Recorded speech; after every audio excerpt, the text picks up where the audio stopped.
Bismillahirrahmanirrahim. Assalamualaikum warahmatullahi wabarakatuh.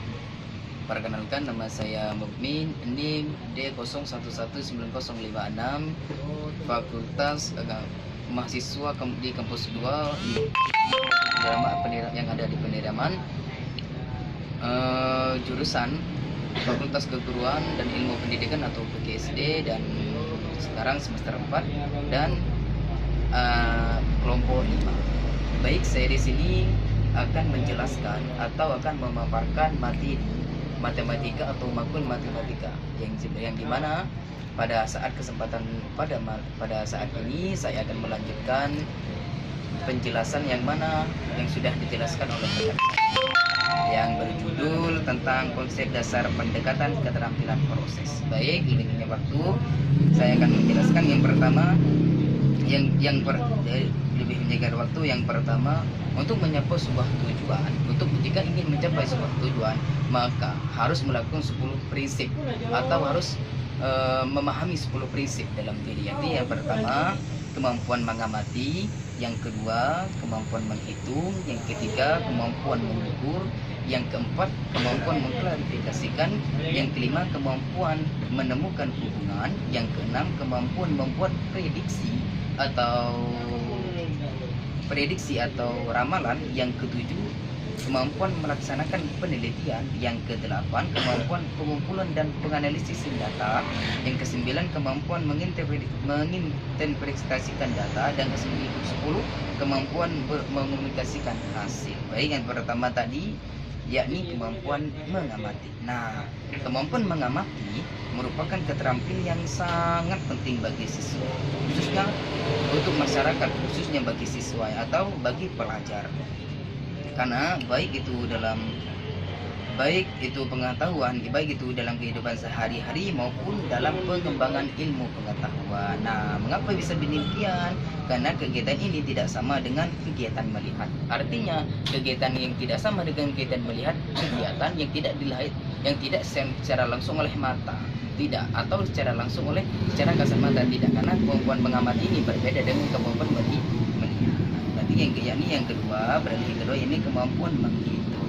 Nah, kemampuan menghitung secara luas, pengertian secara luas, merupakan salah satu kemampuan yang penting dalam kehidupan sehari-hari. Dan karena dapat dikatakan bahwa dalam semua aktivitas kehidupan semua manusia memerlukan kemampuan ini. Nah, mengapa demikian? Karena kemampuan menghitung bukan hanya anak sekolah, bukan hanya siswa maupun siswi, karena seluruh masyarakat itu, orang tua maupun anak kecil, dewasa maupun tua. Karena karena contoh, baik mengukur rumah, mengukur jalan, menghitung jalan, intinya menghitung itu diperlukan oleh seluruh manusia, bukan hanya siswa ataupun pelajar. Yang ketiga yakni kemampuan mengukur. Nah, kemampuan mengukur pengertian yang luas, kemampuan mengukur sangat diperlukan dalam kehidupan sehari-hari. Karena dasar ini adalah memperbandingkan. Nah, yang mengukur merupakan sebuah perbandingan antara yang A ataupun yang B. Nah, itu kemampuan mengukur. Nah, yang nomor 4 yakni kemampuan mengklasifikasi. Nah, kemampuan mengklasifikasi merupakan kemampuan mengelompokkan atau menggolongkan sesuatu yang berupa benda atau fakta, atau kata lain informasi dan gagasan. Nah, mengelompokkan artinya jika dicontohkan dalam sebuah pembelajaran, jika dicontohkan kepada sebuah siswa itu diperintahkan untuk mengelompokkan sebuah benda yang berbentuk lingkaran ataupun yang berbentuk segi empat. Nah, dikelompokkan yang lingkaran dikelompokkan pada lingkaran, dan segi empat dikelompokkan pada yang segi empat. Nah, yang kelima yakni kemampuan menemukan hubungan. Nah, kemampuan menemukan hubungan merupakan kemampuan yang penting, merupakan hal penting yang perlu dikuasai oleh siswa. Nah, yang termasuk dalam kemampuan menemukan hubungan yakni sebuah fakta, informasi, gagasan, pendapat, ruang, dan waktu. Semuanya merupakan variabel yang menentukan hubungan antara sikap dan tidak yang sesuai. Contohnya seperti siswa menentukan waktu yang dibutuhkan oleh siswa lain yang dapat menemukan lintasan lapangan berbentuk lingkaran dengan garis tengah dan waktu tertentu. Nah, yang nomor 6 yakni kemampuan membuat prediksi atau ramalan. Nah, yang dimaksud ramalan di sini bukan yang sedang viral sekarang, yaitu seperti Roy yang bisa ramalan masa depan, yang bisa tahu masa depan, bukan. Tapi yang dimaksud dengan prediksi atau ramalan di sini ialah merupakan penalaran atau perkiraan.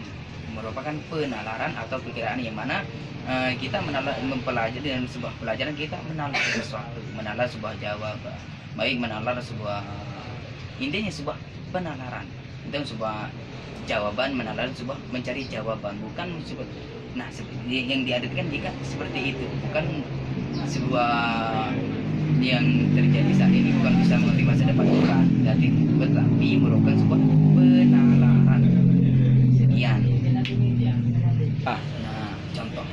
Contohnya tadi seperti yang dikatakan sebagai ramalan atau prediksi, siswa meramalkan mana yang lebih panjang jarak tempuhnya jika dua buah benda yang berlainan jari-jari digelindingkan. Siswa kemudian membuat hipotesis tentang rumus keliling.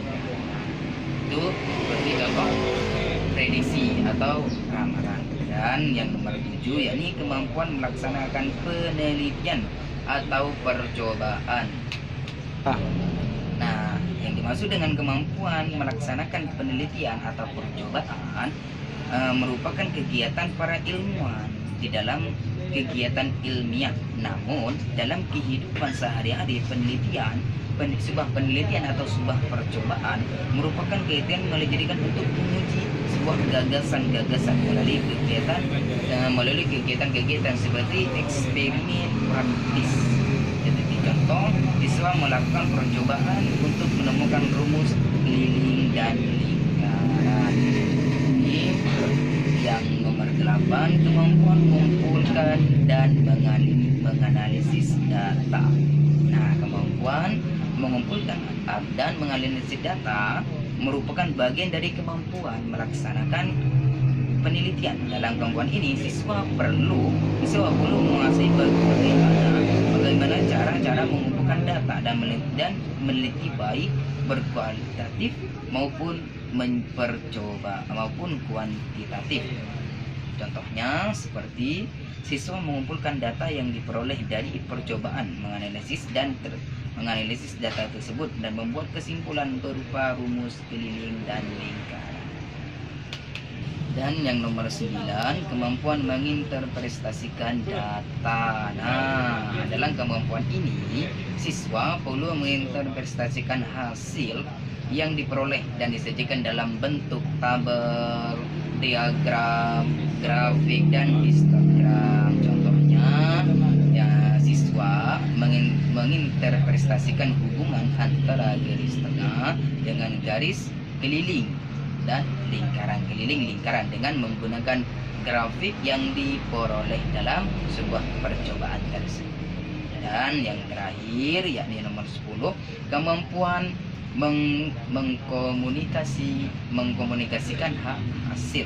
Nah, kemampuan ini merupakan salah satu kemampuan yang juga harus dikuasai secara penuh oleh siswa, oleh seorang pelajar. Mengapa demikian? Karena siswa perlu dilatih untuk mengkomunikasikan sebuah hasil penemuannya kepada orang lain, baik itu kepada guru, baik itu kepada teman, baik itu intinya kepada orang lain. Nah, seperti hasil contoh, siswa membuat laporan tentang hasil percobaan, menentukan rumus keliling lingkaran. Nah, yang sekarang B, konsep dan prinsip cara belajar siswa aktif atau dikenal CISA. Nah, konsep dan prinsip cara belajar siswa aktif merupakan istilah yang bermakna sama dengan student active learning, dan dalam dunia pendidikan dan pengajaran termasuk termasuk matematika, termasuk pembelajaran matematika. Nah, konsep dan prinsip cara belajar siswa aktif di sini adalah suatu proses pembelajaran yang terdidik terlibat secara fisik, mental, intelektual maupun sosial dalam memahami konsep-konsep pembelajaran. Nah, kita sebagai seorang siswa atau seorang pelajar harus tahu ada beberapa prinsip belajar yang dapat digunakan dalam menunjang tumbuhnya cara belajar siswa aktif di dalam pembelajaran menurut Ahmadi 1991, yaitu yang pertama motivasi pembelajaran siswa, yang kedua pengetahuan prasyarat, yang ketiga tujuan yang akan dicapai, yang nomor 4 hubungan sosial, yang nomor 5 belajar sambil bekerja, yang nomor 6 perbedaan individu, yang nomor 7 menemukan, dan yang terakhir memecahkan sebuah masalah. Nah, itu yang harus diketahui, yang harus dikuasai oleh seorang pelajar. Nah, baik, sekian dari saya. Sekian yang dapat saya paparkan atau yang dapat saya jelaskan. Apabila ada kata-kata yang salah, itu murni hasil dari saya pribadi.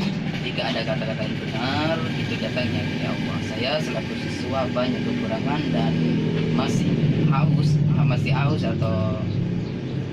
haus dengan nasihat-nasihat yang